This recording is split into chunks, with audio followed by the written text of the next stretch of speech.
lokola kizenga moment wana azalaka bon to benga o makango ya ndekwa Diomi Ndongala famille epezaka mingi na Bakongo famille Diomi Ndongala l'actuel Diomi Ndongala qui est Diomi Ndongala dans la prison bagbenye bazobunda yebaki retrouver na chambre moko na wana c'est Mpoyo qui me relate Victor Mpoyo qui me relate bakanga ye na ba jeune fille na chambre général Moulamba mutakanga ye moi le romo ele kaki wana yana muza sepela na hotel donc bapia ki ba damja na or akinoteka pour basoma ba arme mais yakenda libela yango mona ele muza yaki anga même ko ceinture yete contact authe contact na Joseph Baluka moyen ba pesa ye moyen ya campagne $50,000 ba foutela ye pour na amener campagne à soutenir Joseph Kabila. Voilà Kizenga a sauté une occasion.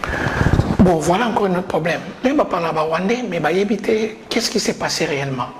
Victor Mpoyo, mon bout vraiment, qui est tellement système mon bout à même la dictature, bah négocier à chaque fois pour démocratiser, mais ça a toujours moins bien dans Kinshasa ces alaki. Pouvoir na bango assis na corruption, na mensonge et peuple azaki ko couper na misère. Mpoyo c'est pour taquer en côté et l'oral bossa salaki les rakina aux États-Unis et nazo apprendre yo que Mpoyo muta financer campagne électorale ya Bill Clinton. Les raffinés ça na retour ba remettre en sorcière ba sali plan il y a ko renverser Mobutu à partir de Clinton à côté. Le problème nazo ipso na sina pesa Charles na occasion il y en a même la même pas Victor Mpoyo il y en a mon ça livre wana les tueurs tout je crois au cœur de la tragédie et la tragédie à Congo les engam la même Charles Nana pengam na ida Charles Nana avec le généraux Afdel Bazana Kin comme sous ba perdre ba vie na bango pour parce que ba livrer ba vérité il y a Mpoyo il y a parmi ba initiateurs il y a MPLA donc c'est grâce à Mpoyo qui ba Kibin ba Uta Kiba va intervenir pour MPLA et gagner et vendre le pouvoir. C'est Mpoyo qui a joué tout ça. Abimisa, 20 millions. Nettoise, plutôt Edouard Dos Santos, Aza, au contraire. Je comprends très bien, Afdel, il y a un objectif de changer le pouvoir tout il y a Afrique australe. Non, pas tellement Afdel, c'est Mpoyo. Il va jouer un rôle il y a Afrique. Les Congo AL News, première chaîne d'info.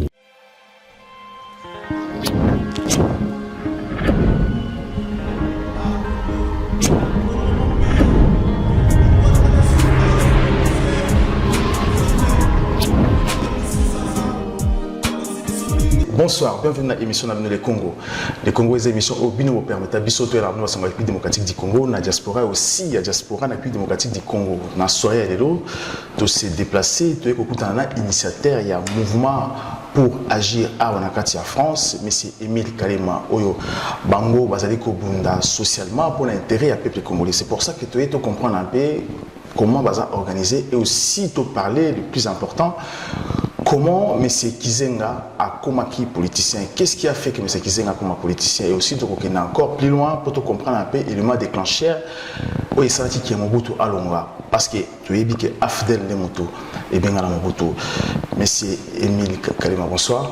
Bonsoir. Voilà, bienvenue dans les Congo. Tu es pas là pour te comprendre un peu la réalité, il y a un mouvement Nabino et comment vous allez organiser sur terrain et ici aussi en France. Même dans les gens qui te font un peu, te parler un peu l'histoire du Congo parce que vous allez parmi l'histoire, vous allez proche à M. Victor Mpoyo et aussi M. Kizenga, oui, bien un peu certaines réalités. C'est pour ça que les gens qui ont relaté un peu l'histoire. Il y a M. Kizenga qui est aujourd'hui l'un des anciens politiciens Yambo Kanabiso. Merci, Naza, vraiment très ému. Nandengo Yambinga. Bref, nous avons un vif du sujet. Les appels vrais des Cambolobi, donc le problème est à Kizenga. Azala qui professeur na Saint-Paul na Barumbu. Azala au sa cour. C'est comme on a maman général Mounene. Voilà, ça fait dans les années 60. Oui, des années 60, voilà, avant l'indépendance. Oui, il s'avère que maman général Mounene, à mon qui est comment je vais dire, à comprendre que Kizenga a apporter quelque chose de bon par rapport à Bazaro Lukamutumo na Bakongo pour y sa poids na MNC à Lumumba. Le rôle à Kizenga, moment wana, azalaka, bon, Trobenga Makango, il y a Ndekwa Diomi Ndongala, famille et Pesarmi Naba Congo. Famille Diomi Ndongala, l'actuel Diomi Ndongala qui est Diomi Ndongala dans la prison. Donc, il faut ça ma tante naïe, mon coach très influent na Congo. Alors, il a besoin de Bako. Il a besoin de l'alliance na Bako. Bon, il a été comment Bako atteindre à Bako. Il y a un maman général Mounene Kwazali Ndekwa Pierre Moulele. À Salakitou, à même Kizenga, à Pierre Moulele. C'est ainsi que Kizenga a eu na politique. Donc, ils n'ont pas eu à partir du Mumba. Est-ce qu'aujourd'hui, Kizenga, politicien, est-ce qu'il y a eu des retours? Est-ce que Kizenga lui-même a réalisé de bonnes choses au sein de la République démocratique du Congo? Bon, au Moni, c'est très capital. Tu sais, quand on fait la politique, on parle de la politique, il faut que l'on ait le tribal. Moi, je suis du Bandundu. On a défendre le Moroté parce qu'il y a un tribu Nangai. Nangai n'a pas chance. Et on a Victor Mpoyo. On a chance aux Batouana Minene Wana Oyafdel. Kizenga, déjà le Kwaliboso, Oyo, quoi qu'il s'alamaye déjà, ils ont dengue Bakangakaye na Mobutu, na série à rébellion. Donc Kizenga, les bas soumialo, Bagbenye, Bazobunda, ils vont retrouver dans la chambre. Voilà, c'est Mpoyo qui me relate. Victor Mpoyo. Victor Mpoyo qui me relate. Bakangakaye na ba jeune fille. La chambre, général Moulamba Mtakangakaye. Chanta qui est de Webeza Kabatie na café là. Parce que Nangenga, ton na café là. Moi déjà premier quoi. Après les ragobi ma prison, on s'est retrouvé à Maki. Bon, il y a dit le mot basari na musée, il y a qui kamo ya soma ba arme. Bah toi musée bazape na kin ba expliquer yo et aí moi Robin moi il tout bon politicien congolais. Moi, il y a des cas qui sont là, il y a un musée CP là, donc il y a des gens or, il y a des cas pour les armes, mais il y a des gens qui là. Il y a un musée qui a même concentré. Ça veut dire que homme politique congolais a bandit l'aventure dans les lotés, parce que même aujourd'hui, nous avons ce même problème dans la classe politique. Problème, il y a respect et il y a responsabilité, parce que traîtrise, aujourd'hui, déjà à l'époque, il y a déjà un esprit. Il y a irresponsabilité sur le bien public, où il y avait intérêt à l'État. On n'a pas sur pas non plus un problème voilà, parce qu'ils ont le vrai. Pour mon pour soutenir mon tout pour y à outil wapi, à bimeli wapi. Et nous toujours le on a réunion PK en 2006 qui ont gazaginaé amorphe. Politiquement, azagi fini, azagi na soutienté. Karabiloko toujours reproché, le général Mounene a remonté. On les a frères naïe, il y a Bandundu, et puis sinon, on a contact avec Joseph Balouka moyen, on a payé moyen à campagne, $50,000, on a foutu là pour amener la campagne à soutenir Joseph Kabila. Voilà, qu'ils ont sauté une occasion, on a Salama, comme premier ministre, et le général Mounene Oya, à Fungola Kenzela, a se retrouvé en exil. Kizenga salata et le côté ni même pour la Joseph Azali pour le la Kaya général Monene il a rien fait et pourtant c'est grâce à Monene la famille naïe va bénéficier pour découvrir ba Muzitu ba Mayombo ba tunyo so ya palu au moins ba commune à pouvoir donc normalement mon tobanga au PC vraiment honneur et ça général Monene. Mais c'est très compliqué parce qu'aujourd'hui, quand on parle des politiques congolais, est-ce que Kizenga est vraiment un vrai Congolais des Bandundu? Parce qu'il y a des doutes aussi, d'un côté, pour accuser qu'il n'est pas des Bandundu. Est-ce qu'il y a des origines, il y a Bandundu? On a un détail, on a parce que dans la maîtrise d'un côté, mais pour y Kizenga c'est rien. Joseph Kabila a accaparé par imprudence à général Monene. Donc, on est à fond la brèche. On est tout bon nationaliste. On est dans un coin parce qu'il va travailler dans Pierre Moulele. Mais Pierre Moulele, il a côté ça dans la politique. Donc, on a trahison et bandit. Côté on a déjà Moulele à côté de la politique, étant le momiste. Aïe, on s'est retrouvé sur la 2006, Neve à Moulele. Plusieurs années après, aïe, on m'a maillé dans ma boca Joseph. pour ba pc bon ba benga ouf d'oxygène dans un monde toujours kizenga à s'accaparer le pouvoir ba tourner l'entourage ne va bénéficier. Mais est-ce qu'il vous arrive aussi entre Bino et politiciens à Bandundu parce que Bandundu est la province où ils ont l'échec, ils ont reculé ma casse dans la RDC alors que les politiciens à Bandundu occupent la place et belé à mener dans la République démocratique du Congo. Est-ce qu'entre vous, des Bandundu, vous aurez temps de discuter comment beaucoup de développer la province à Bandundu? Très chers journalistes, on ne fait pas politique tribale, c'est dangereux. On a se retrouver à côté à Laurent Désiré Kabila. Pas parce qu'il y a Katangé, c'est par idéologie. Si on a comme très proche avec Tom Poyo, parce qu'il y a quoi, l'idéologie. Mais le problème de Bandundu, il y a un problème national. Mais bien entendu, il faut toujours cibler une ligne régionale pour nous développer. Mais quand les gens de Bandundu, comment tu peux croire un problème, il y a des frères, il y a région, ceux qui déjà entre nous, Bakuba y aller. Donc, Bandundu, il y a un problème. Tout comme avec Bandundu, c'est pareil. Au monde, il y a des intellos, au monde, ils ont développé. Si vous avez des gens mais au monde, ils ont intello, mais au monde, ils ont reculé. Moi, je crois qu'ils ont une priorité dans un problème national. Surtout, ça dit plan national, après, tu viser région par région. Voilà, tu marques pause, tu vas revenir juste après. Les Congo AL News, première chaîne d'info. Tu parlais un peu sur l'arrivée à AFDEL. Qu'est-ce qui a déclenché? Parce que tu es qui proche, il y a pas membre, il y a AFDEL. Mais qu'est-ce qui a fait que Mobutu Akende? Qu'est-ce qui a poussé que AFDEL et Salama jour on a pour Mobutu un jour? On a vu sur le moko, les révélations moko cachées, mais on a livré en gros. Batubabo, ça n'a AFDEL et Bangé dans 97. Et dans la AFDEL 1, dans la AFDEL 2. AFDEL 1 est bandé dans la guerre Yachaba. Il y a 80 jours. Oui, il y a 80 jours. Et banda qui, constitué qui, mener, qui, Bumba Natael, et quelques tigres. Bazaki, visa qui, pour déstabiliser le pouvoir, il y a Kinshasa, sous il y a patronage. Comme d'habitude, il y a Pierre Victor Mpoyo. Parce que Mpoyo, il y a parmi les initiateurs, il y a un peu là. Donc c'est grâce à Mpoyo qui va intervenir pour un peu là et gagner et vendre le pouvoir. C'est Mpoyo qui a joué tout ça. Abimisa 20 millions. Plutôt Edouard Dos Santos Aza, au contraire, Abimisa 20 millions.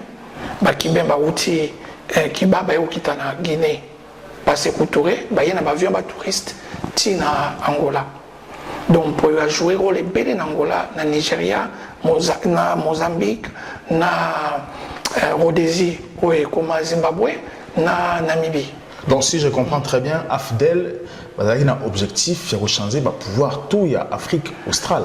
Non, pas tellement AFDEL, c'est un Mpoyo. Parce qu'on joue un rôle il y a Africa Leadership. Et ça qui groupe moi nationaliste africain. Mpoyo le corps a parmi le plus riche à Congo. Il a le premier millionnaire congolais à l'âge de 19 ans. Parce qu'il y a un bon monnaie à Zakutiango Sikoyo pour la lutte contre l'impérialisme. Où est-ce qu'il a trouvé son argent là? Mpoyo déjà, dans la famille noble, et Azaki hérité comment dire, Azaki héritier, il y a un blanc, Azaki, comment je vais dire, Azaki Mundelemo, Azaki Nambongo Mingi, qui est le fils adoptif, et Mpoyo abandonné pour ça la peinture, Azaki la peintre, et exposé la peinture, le tableau n'a pas n'importe quelle place dans le Japon, à sa première noire la peinture. Donc Azaki déjà évolué. Donc Mpoyo, à Salimbo, on a pétrole. Et Mpoyo Azali, Moutakot, ça F total en Afrique, et Mpoyo. En Angola, en Nigeria, c'est Victor Mpoyo. Donc Azali déjà dans Mbongo, déjà Bandakala, et Bazali Bamina Mobutu, on a révélé au couteau, et le moment de Baraté, Mpoyo en 1965, le Mobutu a eu le pouvoir en novembre. Mpoyo a bien ici, Mobutu a bien ici Mpoyo, na Mongalema. Nassir M. Lando, Azaki secrétaire particulier à Mobutu, Aza vivant. Aza en Bruxelles, a expliqué Bino plutôt. Donc, Mobutu a bien ça qui est pas à la première ministre.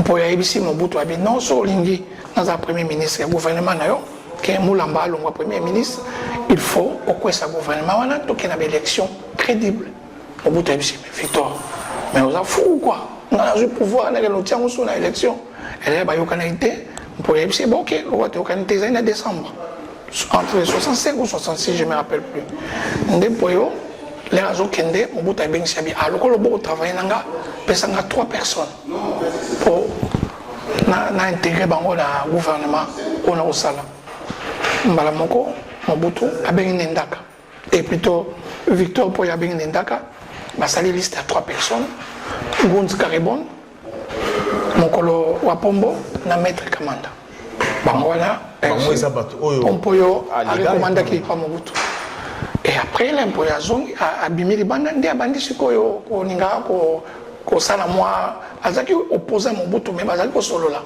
il y a un moment pour abandi ko créer sikoyo ba poche rebellion pour renverser Mobutu mais à part ça Mpoyo azaki ko financer ba Black Panthers aux États-Unis donc azaki premier noir plutôt où azaki na pétrole na Exxon aux États-Unis et à partir en Bongo là il y a financé ba Black Panthers et il y a un moment même Mobutu là azaki combat ya Mohamed Ali et Foreman c'est grâce à la relation Mpoyo na ba Black Panthers il y en a Mandungu Boulaniat Tony Mandungu bakendaki na Chine et plutôt aux États-Unis pour négocier le combat du siècle pour comment on appelle ça, vendre pays, image à pays. Donc, malgré que ça, mais pour quand même faciliter qui les Camerounais ça na Congo. Même pour Mobutu a introduit Mobutu en France pour Koutanana de Gaulle. Voyage c'est Mpoyo qui l'a fait. Malgré opposant, mais à faciliter Mobutu Batache. Oui, mais parce qu'être opposant ne veut pas dire qu'on est tous ennemis. Voilà. Parce qu'actuellement, aujourd'hui, dans le Congo, les opposants ont commis ennemis gérés. Voilà. C'est ça que nous avons pour eux. Les oppositions sont nobles. Ils ont senti que bon moto est donc, il y a un des salariés qui est pour y abandonner pour combattre ce que Mobutu a Afdel 1. L'air c'est pour eux. Il y a un trésor qui a bomba na tel. Bon, bah, qui prévu d'attaquer Malamoko, na côté est, na est, côté en face à Istandolo, bah, tu vas s'infiltrer. Bon, bah, qui même en petit côté Kolwezi, les homologués au Sala, et comme guerre à 80 jours, Moba 1, Moba 2, bah, il y a changé ce stratégie. Pour, na, et Wabora, pardon, et si Laurent Désiré Kabila Vandaki, tout était financé par Mpoyo. Le passeport diplomatique, nous sommes au musée Laurent Désiré Kabila Zaotamboula, toile, Ninoana, pour un Tazaki Gozola Yango. Parce que c'est très influent en Afrique. Famille Kabila, on va vendre en Tanzanie, tout, c'est Victor Mpoyo qui le supportait. Même l'actuel chef de l'État. Celui qui a moi chemise avec tout le monde, celui qui a lié moi bien.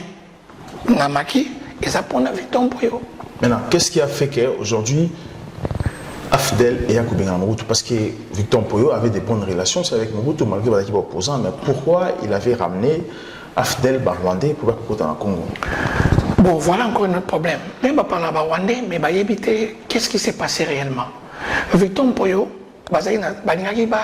Mobutu vraiment, qui est tellement système Mobutu, même il y a dictature, bah négocier à chaque fois pour démocratiser, mais ça a toujours moins bien dans Kinshasa, c'est qui pouvoir na bango assis na corruption na mensonge et peuple azaki ko couper na misère et Mpoyo a supporté qui en côté et l'oral bossa salaki les rakina aux États-Unis et nazo apprendre que Mpoyo muta financer campagne électorale à Bill Clinton les a fini ça in retour pour remettre en sincère bah ça les plans il y a qu'on renverser Mobutu à partir de Clinton à côté le problème on a on a pesa Charles on a occasion.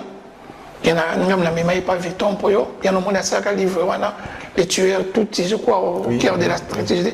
Et la tragédie à Congo, les Angam na Memaka, Charles Onana, Pengam na Ida Charles Onana, avec le généraux Afdel Obazenakin, comme si on perdait la vie dans Bango, parce qu'il va livrer la vérité. Il y a un guerre Afdel. Donc, pour répondre à l'émission qui est Victor Mpoyo a joué un rôle très crucial. Après, il fallait que le Kandeni, on s'en avec ses Mobutu. Victor Mpoyo, le cas Angola, et Aïda Bango, ne va vendre dans le pouvoir, il y a besoin de sincère. Babino, tu vas aider pour te renverser Mobutu, mais tout ça, dans silence. Il y a un Mpoyo, je crois qu'il a retrouvé, où on est au Basanjo. Basanjo. À trouver au Basanjo. Aïbisou Basanjo, Amiko Koutana, Julius Nyerere, Bamika convainc que Museveni a logé Laurent Désiré Kabila na Ouganda. Ti nani, Julien nani, au Basanjo, Aïa Koutani na Julius Nyerere, Nyerere apesi bangon Nzela Bakutana na Museveni. Mais Museveni a ici au Basanjo, non. Mobutu a des yeux même derrière sa tête. Donc, celui tout ça, dit qu'à moi, Mobutu a oyeba. Et ça qui tempo. Il y a zoom dans les sous pour la deuxième fois. En ce temps-là, il convoque Museveni, Makabila Longwe na Maki, na Ewabora, il y a Kota Sikoyo na Uganda. Et il y a tombé dans le moment où Kagame va passer na Uganda. FPR wana. Là Sikoyo Museveni a aidé Bango, il va renverser Abiyarimana, va continuer à Rwanda. De Museveni Sikoyo a recommandé Laurent sous tutelle et Victor Mpoyo, bien entendu. Na Rwanda, on va préparer une attaque. Kagame est ici, mais non, mais bien on va base arrière, mais il faut nous appeler sûr. Donc on a appelé la Batunanga, baza batouti congolais. Bako taper dans mouvement, bayawana pour biso petoyer, qu'est-ce que vous faites? Qu'est-ce que vous faites? Pour exemple, vous les kakala. Comment ça s'appelle? Nani bayo créer AFDEL 2. AFDEL 2. Bougera et consorts, pour ta partie, minoritaire, il y a tout les Congolais, il y a AFDEL. Là, il y a un espace, finance, troupes, matériel et combat, tout est en Angola. Et en Angola, et en Rwanda. Pour pas masquer agression, parce que il y a une guerre entre MPLA et UNITA. Sur le Bangolais, il y a Sima, il y a AFDEL, sous-titel, il y a Banyamulenge. Mais en réalité, il y a Tigre, il y a MPLA, il y a de Bizeni, Kinshasa. Angola qui s'implique, qui engage le Rwanda à attaquer le Congo parce qu'il a refusé qui image naïve, il m'a dit qu'il a attaqué Mobutu vu la relation. Pourquoi aussi l'Angola va si vite pour massacrer aussi Laurent Désiré Kabila? Bon, le problème, on est un énigme. Donc, on a continué à manquer pour comprendre qu'est-ce qui s'est passé déjà. Déjà, l'air AFDEL et longue guerre est renversé Mobutu parce que MP là, UNITA que MP des Aki, Kobunda, na Kenge. Plasma Komba Zalaki, na Kenge, Dozaki, qui sangani, na Kenge.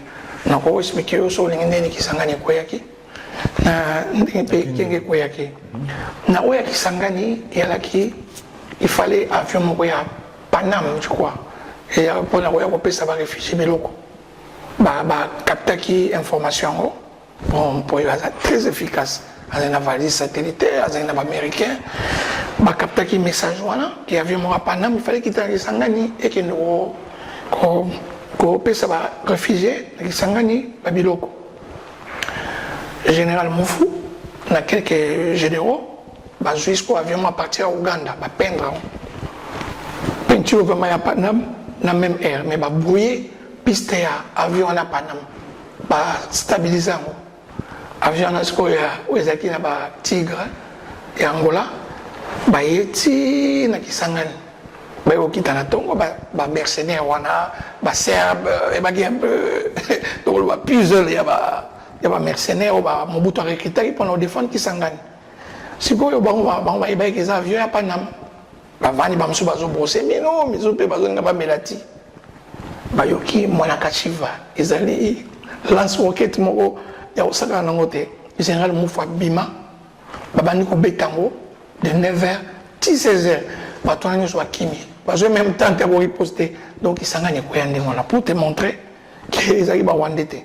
Rwandais ba figurant pour la image ba plutôt ba jusqu'aujourd'hui on peut dire aussi que Rwandais ba figurant. Mais bien sûr. La vraie histoire on a toujours Angola impliqué parce que Angola aussi a gagné pétrole à RDC et aussi une partie abandonnée. Oui monsieur le journaliste, il y a une zone ngana memayo malembe poto chiter place aux yozali pour place aux zones comprendre. Donc l'air sikoyo ba comme la Kinshasa Rwandais, comment on ça Laurent Désiré Kabila. Pardon, Keba Bangolais, ça très fort, comment on renverse. Kabila paye, évité, il dénie les gens qui est, bien c'est vite pour eux. Oh non. Mais quand on a un Bangolais, bazonga dans le mamoké, comme ça, bientôt on va s'organiser, après on verra. Pour y aller, mais qu'est-ce que tu racontes? Tu l'auras le non, ils ont un dégât, ma bête, ils ont un bazonga, mon kéto, mais alors, qu'organiser Bissomoko. L'impuyo, accueilli en Angola, attirer Joseph Kabila au président, attirer un avion, on a général Mounene, il y a 3. Baketi en Angola, bakomi, pour yo, à Pessi, Edouard dans message. Edouard doit siliki. Et là, il va passer 2 mois. Mais là, une semaine, il y a un monde qui va sortir d'Angola, il va été. Edouard doit zonksi bango. Là, Edouard doit zonksi bango. Il n'est même pas quelques mois, maman Angolais, Rwandais, va agresser le gouvernement Kabila. Et le même Laurent Désiré Kabila, fait musée Laurent Désiré Kabila, qui n'a pas salué mémoire naïe. Aïe, bon de la sous-victime pour la non, mais on est toujours doyen. Sur le tiki, pouvoir les okoya. Donc, yo salamingi, qui n'est même pas joué, comment on appelle ça, aucun média, aucun vraiment qu'on convainc pour intervenir. Pour y agir sur le même Joseph, agir du général Mounene, comme la Luanda, Edouard Dozaki, tellement monté, mais obligé parce que Mpoyo, c'est pas n'importe qui.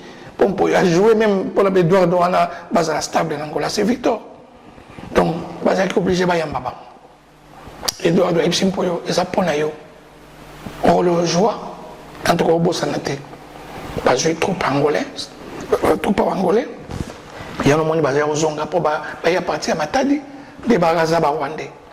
À quel chose on a Zimbabwe, le Kola a financé ZANU-PS. Il y a Zimbabwe, c'est grâce à lui. Il y a un monde à Zimbabwe qui va passer la troupe pour le Congo. À quel chose on a Namibie, parce que Samoudjoma, son ami, Swapo, aille au Singapour, parce qu'il a trop fait. Il y a un monde Namibien, Zimbabwe, Nabangolais, on s'est retrouvé tout autour, il y a Laurent Désiré Kabila Nampoyo pour Bengala Rwandais. Mais, vous savez, très cher journaliste, la réalité politique, les Zimbabwe, il y a business, les Namibiens, on va dire, toujours fidèles. À un certain moment, pour Yakindari Kiba, pour qu'ils nous aient soin, à ce moment-là, on a au triangle de la mort. Et Salamaki, pour assassiner Laurent Désiré Kabila, je n'ai pas en détail pour n'abîmer farfeluté, mais je sais ce que je sais. À un moment, l'air vraiment, ma caméra Vanda, je le dirai, parce que qu'on gardait toujours la montée. Mais ce qui me fait très mal, c'est Joseph Kabila. C'est un ingrat. Très sérieux journaliste, Joseph Kabila, pour y avoir un PC argent de poche. Nous avons conseillé, Laurent Désiré Kabila Nyos, Jeannette, Joséphine. Je parle bananaye, dans le sens où il faut qu'on ait une étiquette politique. Nous avons un débat très batté, dans le côté de l'affinité. Nous avons une casquette politique. Nous avons tant que politicien. Mais relation entre eux et Victor Mpoyo aussi. Ah, c'est bien dit. C'est un jeune qui est fidèle. Ils ont été tous les kabylistes, Musée, Raphaël Genda, Moussou Narotanga, Telo Bazap, Mena Joseph, Tamsou Narotanga, et aucun bon problème. Tout le bagaga. Et au Satur et Afdel, c'était vraiment un gars très proche d'Anga. Et sans oublier le deuxième patrouille en air, Cabo Séverin, où il y a Rekitaba Namoura, où il y a Sala, les généraux, nous sommes à Kabulo, Banze, et belé au monde à commis ça dans le bateau. C'est ce qu'on a bien relaté au soir, ce que je connais beaucoup. Mais ce qui est un peu compliqué, pourquoi l'Angola à agir vite aussi dans l'Iwa Kabila parce que c'est très compliqué. Qu'est-ce qui a fait que l'Angola s'implique dans l'Iwa Laurent Désiré Kabila et aussi dans le départ à Joseph Kabila actuellement? Parce que le problème, il y a une implication Angola, il y a un problème qui est la puissance occidentale. C'est-à-dire qu'il contacter les Bango pour seulement couloir, mais dire que ça qui Angola volontairement, je ne crois pas. Mais ce que je sais, lui, n'est pas Balobaka, n'est pas Nayoka. Mais Victor a un peu, côté on a un peu réservé, mais il m'a dit beaucoup de choses. Que on le bango d'une émission, on le bango à un moment donné, on fond la montée, on le bango. Parce que le problème est que Yohan Ezaki, Laurent P.R. moi comme il est trop dur dans Bangolais. Que les bâtiments qui formateur, militaire, reformé, militaire congolais, il y a un salon là qu'on minimise. Comme il me disait, non, on a la capacité, on a des conflits, déjà c'est comme il y en a. Et en plus, Rwandais, on a Kinshasa, on a quelques groupes, entre autres, Kazadini, Moana, on a Fossa, Laurent Désiré Kabila, Gaëtan Kakouji, tellement il y a une maîtrise à pouvoir être. À comment il y a ça là-bas, erreur grave, par exemple, qu'on mijotait plein de monde, quand on a victime pour eux. Tu te rends compte? Moto yazali muta pessimino force après beaucoup nous comploter beaucoup cambol vanini azonga renverser Laurent et c'est très important faut l'expliquer bien et bah ça là qui m'a interpellé Victor Mpoyo la CNS so moto on a aussi mis ça Victor Mpoyo ça moto a aussi mêlé mallette là Victor Mpoyo na Tanzanie Kazani nemwe au Victor Mpoyo a créé ba on soit à qualité. Mais pourquoi? Qui a tué maintenant Victor Mpoyo? Parce que Bissou Salaki Mission pour intervenir à Kinshasa. Il est parti à Kinshasa, il est décédé, Bakunziye. Mais qu'est-ce qui s'est passé pour Victor Mpoyo qu'on fasse si vite comme ça à Kinshasa? Oui, sur une petite réponse, donc on a mis au cache, on va bien pour étouffer la vérité. Mais là, on a eu sur la vérité, et ça a minute près. C'est-à-dire, erreur, moi, ça m'a dit que Oléa Kende a tiré à la place à la qui, pour avoir soin, comme d'habitude, à ce qui gardait dans le Kibé, et quelques contacts dans l'ambassade des États-Unis, que membre de la famille, mon corps, je crois, a eu contact dans le pouvoir, pour le roi, il y a des tensions, il y a OIA. Il y a quelque chose qui s'est passé. Parce qu'il y a OIA, hôpital, OIA, tous informés qu'il y a hôpital privé, la famille présidentielle, il y a OIA. Et nous sommes très chers journalistes. Mignon sur Victor Mpoyo, américain, français, belge. Dossier ils vont faire payer. Et ils participer. Nous sommes comme Joseph Kabila sur le plan international. Vous aurez remarqué que l'Mpoyo a Koufi s'effondre parce que Mpoyo, malgré cela, on a un assistant rencontre à Ban Ki-moon, Mpoyo. J'étais la seule personne dans la chambre d'hôtel pour y aller boutiquer les chances. Avec un deuxième mandat, soit avec un mandat qui est né. Donc, pour nous, il faut finir déjà avant. Comme l'ingratitude des gens dans mon kilo. Je vais te dire beaucoup de choses. Et ça, même il y a Kabila, il y a Pampoyo, Pampoyo, on est là pour le financement. Moi qui te parle, on s'est interposé. Surtout, je suis la seule personne dans le miette. On a effectué plusieurs missions la présidence pendant que nous persuadons Kabila, il faut 240 millions d'employés au Baliara, on a qu'à tomber à moitié. Pourquoi ça banque? Et comment s'appelait banque? BCD, je crois, le Mouandengwana, Banque Maurice Namaki.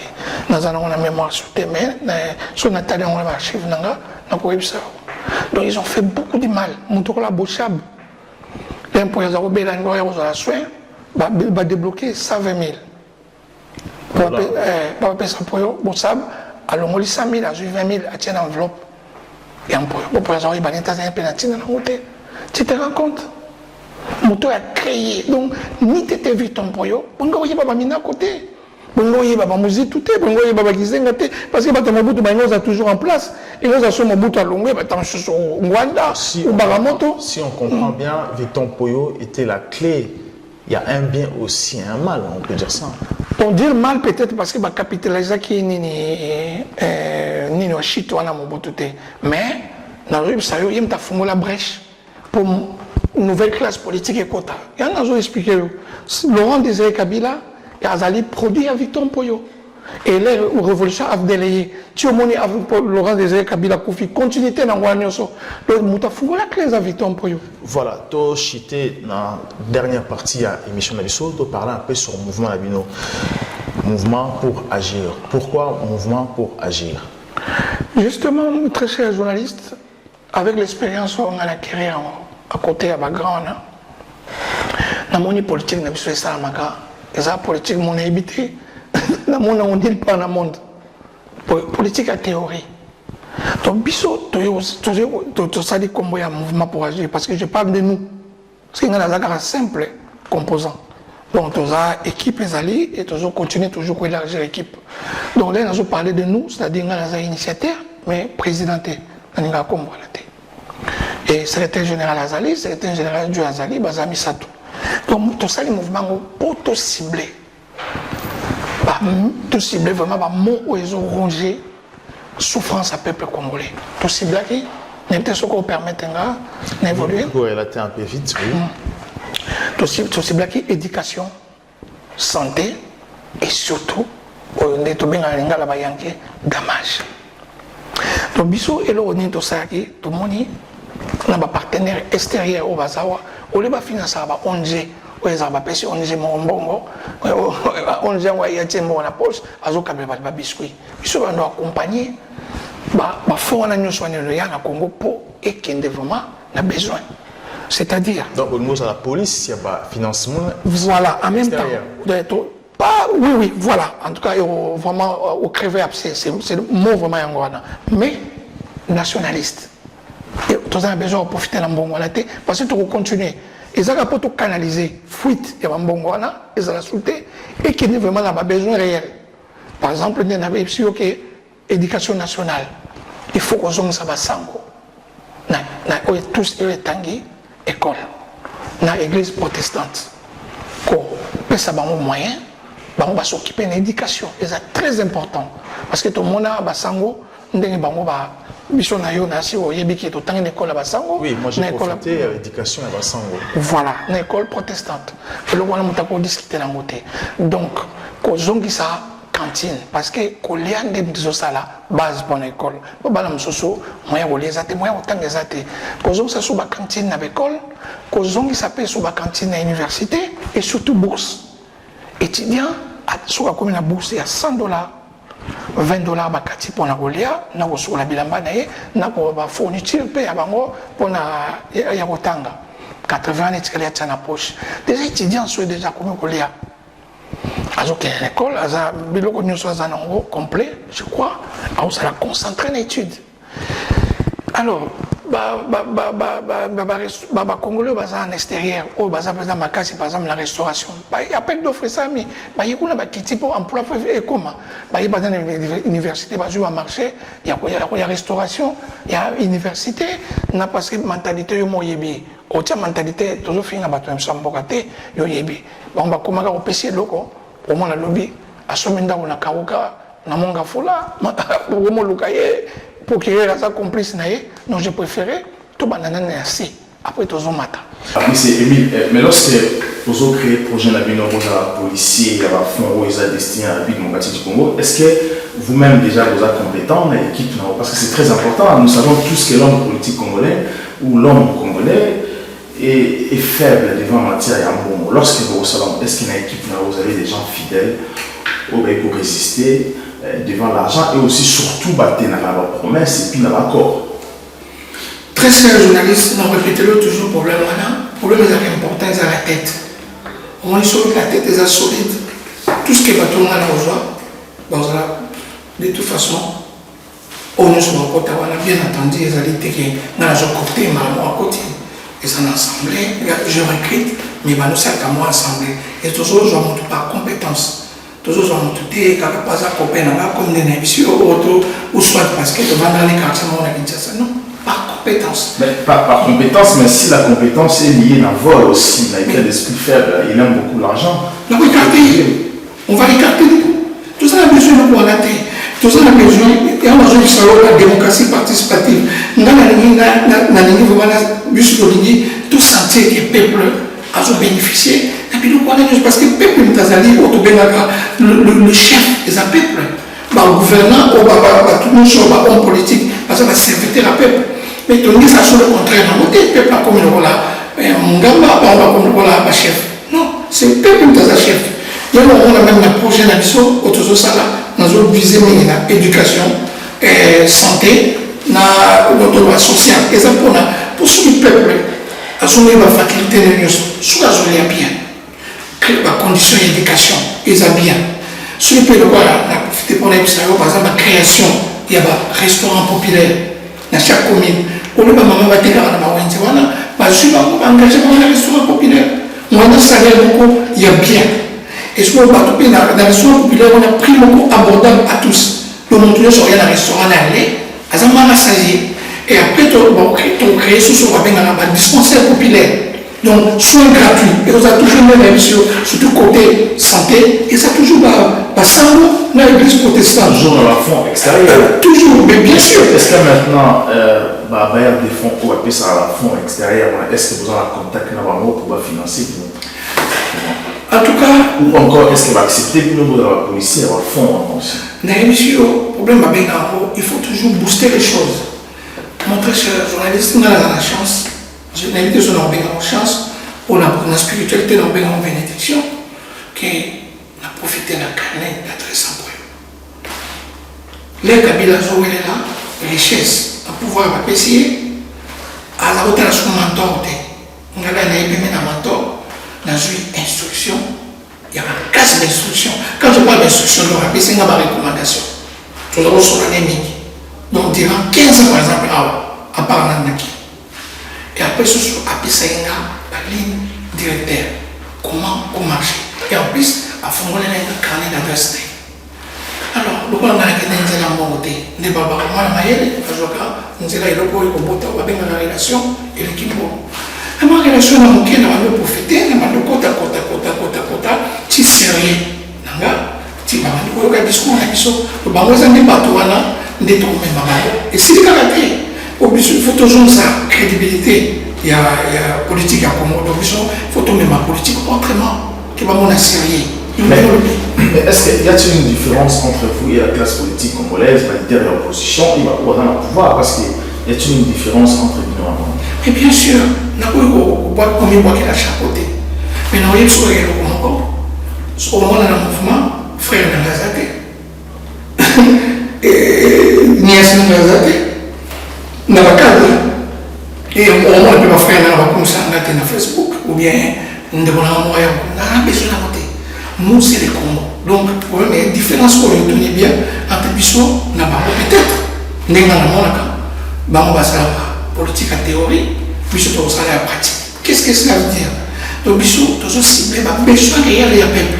Mon agent bandelo qui est lassé, tout bandé lassé, tout son mat, tout ce qui est mané, colère, tout stabiliser, santé, tout stabiliser, éducation, tout stabiliser, il y a des clés.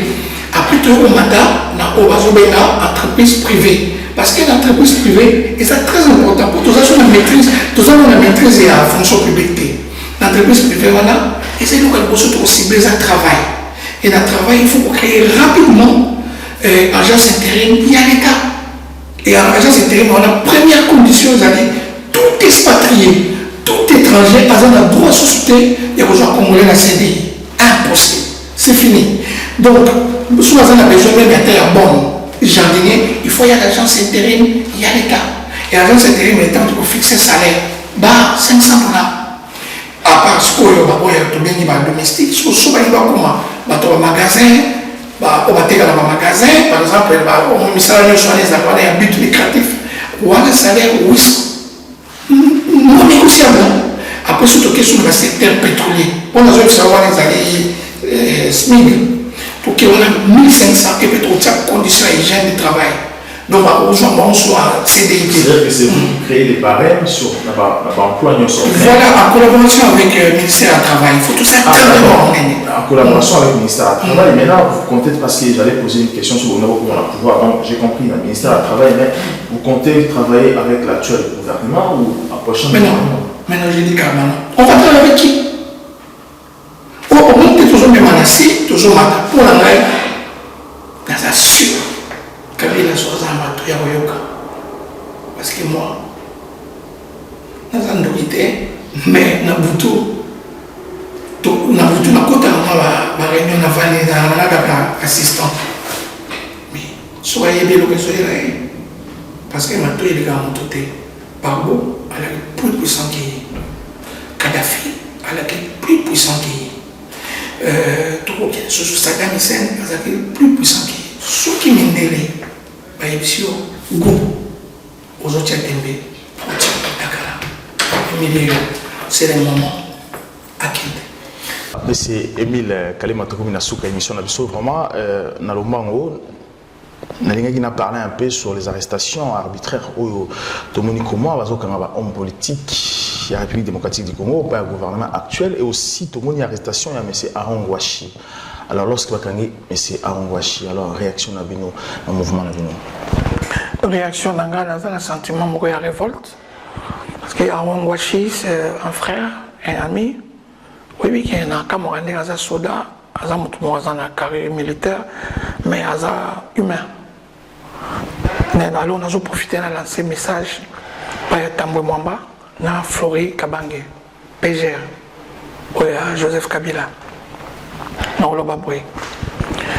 Tambwe Mwamba a fait ça ordre de bombarder l'avion aux généraux Bekazoa, Mouyumba Norbert, général Ngwala, Bakoufa, pour Tambwe Mwamba. Dossier wana, nous avons bombé l'hôtel de vérité Congo. Dossier congolais en France, aux États-Unis, et en Belgique. Alors, les Belges, les Français, ils ont un problème. Il y a un union à la tête, en Belgique. Le problème, il y a un maître, plutôt il y a un attentat, il y a un avion, et au côté des gens en France. D'ici là. Et moi, je m'implique, mon cher frère, journaliste, nous avons parlé, Makambo, de Coloté. Nous avons mis Bimisate, mais Oyo, nous avons mis Bimisaba griffe. Surtout, c'est arme égale. Tambwe Mwamba n'a pas fonctionné en ministre de la Justice. Je vais le broyer comme une brochette sur le plan relation. Il n'a pas de relation. Soit dans la relation peut-être, ou bien maire, ou bien bourgmestre. Je sais de quoi tu parles. Et là, nous avons mené une investigation Malembe, moi en personne. Nous avons mené un Malembe pour constituer un dossier Mombaye. Nous avons fait 2 mois à Mingi. Ou soit fin de l'année, ou bien début de l'année prochaine, Mingi va s'appeler Joseph, va se retrouver dans ces pays. Et quand je pense au problème de Diomi Ndongala, de Bakangaye, je n'ai pensé au problème de Konabiso Fang Diongo, ils ont révolté. Yango, tu mené une enquête, biso to sala moi enquête moko na mouvement, tu répertorier ba famille nyonso batoyo au bazana pouvoir, ba généraux. Et ils ont mon procureur de la République, ma nièce, ma neveu. Je vous dis, où nous avons vrai. Tu répertorier bango balia kakaf, bazo bakuba bima bangunda awa. Nassure, et vous avez le dossier moko. Même si vous faire sauter Batebele, Batebele va vous Batebele va vous rembourser, bon, mais pas me nous a visité. Et tant moi membre de la IBC, malheur, naïe, ceux qui ont abîmé prison après départ à Kabila. Soit à Mayele, n'a payé 1 mois à libérer Aaron, à libérer Diongo, Franck Diongo, n'a Diomi Ndongala. Sinon, comment va pauvre et malheureux. Donc si je comprends bien, Joseph Kabila, ok, il a 2 mois, en 2 mois. Na émission au bois. Ngai, ceux qui n'assistent à rater, nous en dit doucement on a talara. Ma décision est de caca. Nous avons un politicien, il faut un engagement responsable. Dans le Kabila, il est à 95%. Parce qu'il va signer des partenaires. Il y a 5% pour réaliser. Sur la team Tomakasi. À un moment donné, et dans le système, il y a Tambwe Mwamba, façon de la Kangaro, à Kanga Fandiomi, à Kanga Batunu Soba innocent, ou dans la prison, pour un problème politique, alors que on va jouer pareil pour le judiciaire, la commission de la Bango. On va être Mwamba, la cour ridiculisé, Bako Kangaye Awa. Na bana na ye na ba famille on na auto ebisao ndenge basara ba magui na bango ba liaka ba cave ba bimaka ba opposant awa bazwa ba bazan ba carte ba réfugié ba koma même pe na nationalité ba ko déchoir ngo na zo ebisao Quand on date le moment là, je sais et vous allez et vous allez dossier moi au bima tina ba Figaro tina ba et comment tina ba New York Times tina ba grande chaîne ya ba ko lobelango et ça bombe retardement alors et ça la tali à libérer ça va se faire parce que à ça Alexis limite. Merci beaucoup monsieur Émile Kalema. Je rappelle qu'il y a initiateur, il y a un mouvement pour agir. Prochainement, tu vas inviter un plateau Nabiso, vu l'évolution, il y a un beau connexion des Okende. Tu vas inviter pour te parler vraiment à la profondeur. Et pour te parler encore sur le dossier, il y a Adaki Mentor Nayo. Merci encore à l'équipe technique dans le Henri Photo dans la réalisation, Kanikanik Mevin Mangala dans la caméra et aussi à Marie-Josée dans la coordination. Merci à Marie Nabiso pour partager l'émission partout, pour s'abonner à la page YouTube, Facebook et Twitter Nabiso. Merci encore, vous êtes toujours fidèle à l'émission Les Congo et la chaîne Les Congo à El News. Nous sommes toujours sur Congolais, Kabila Noutu. À très bientôt. Les Congo à El News, première chaîne d'info.